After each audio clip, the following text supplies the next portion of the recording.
Bonjour et bienvenue sur notre chaîne YouTube Macro Micro. Nous sommes aujourd'hui à la place Mézère, une des places la plus fréquentées de notre région, Bruxelles. Et nous allons poser quelques questions aux gens afin d'avoir leur opinion sur l'actualité belge et l'actualité mondiale.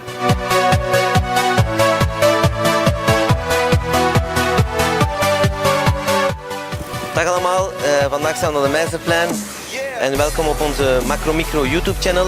Vandaag gaan we de mensen proberen te ondervragen en hun persoonlijke mening te weten te komen via een paar vragen over de actualiteit van ons land. Dankjewel.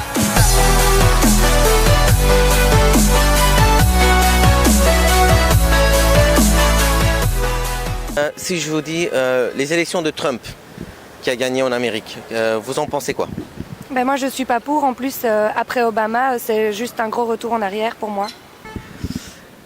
Je pense que le système américain est compliqué à comprendre. C'est une personne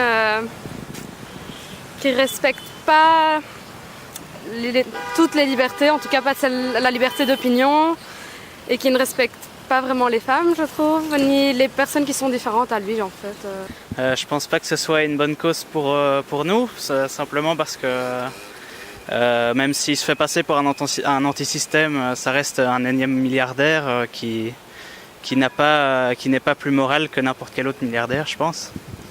Et les relations entre les États-Unis, l'Union européenne et la Chine maintenant qui sont un peu, il y a des frottements. Je ne sais pas si vous êtes au courant et vous en pensez quoi? Ben, j'en pense que c'est comme, moi je suis institutrice, c'est comme des enfants qui se disputent et finalement c'est dommage que ce soit des gens comme ça qui nous dirigent parce qu'il y a un manque de maturité, je pense. Je sais pas. Si je vous cite quelques groupes terroristes, le IS, Daesh, Al-Qaïda, Al-Nusra, le PKK, ce sont tous des groupes terroristes reconnus dans l'Union européenne. Qu'est-ce que vous en pensez? Moi j'aurais tendance à dire que moi par exemple je suis plutôt un soutien critique du PKK parce que même si en l'occurrence eux ils sont, enfin en soi tout le monde se défend contre le gouvernement, même si par exemple, le gouvernement d'Assad, lui, il a libéré beaucoup de membres des groupes plutôt islamistes radicaux.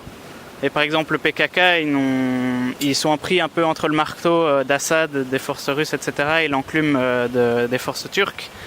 Et que même si eux, ils font un peu du nettoyage, enfin parfois ils font un peu du nettoyage ethnique, il y a beaucoup d'acteurs qui ont des choses à se reprocher, mais je pense que c'est clairement l'un des acteurs qui a le moins à se reprocher.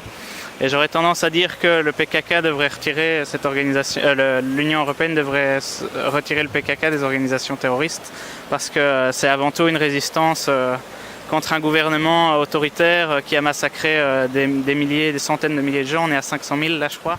Est-ce que vous vous trompez pas avec le PKK et le YPG qui est un Assad par exemple? C'est vrai que parce que le PKK, je crois que c'est un aspect en Turquie et le YPG, c'est l'aspect en Syrie avec Assad. Si je peux me permettre de vous dire que vous vous êtes trompé?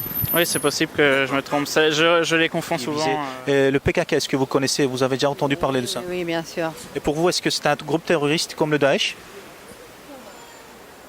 Et non, peut-être par rapport aux idées, mais parfois si au niveau des stratégies ou la violence qu'on peut générer. Est-ce que vous êtes au courant que le même groupe terroriste est venu manifester plusieurs fois ici à Bruxelles pour défendre leur cause?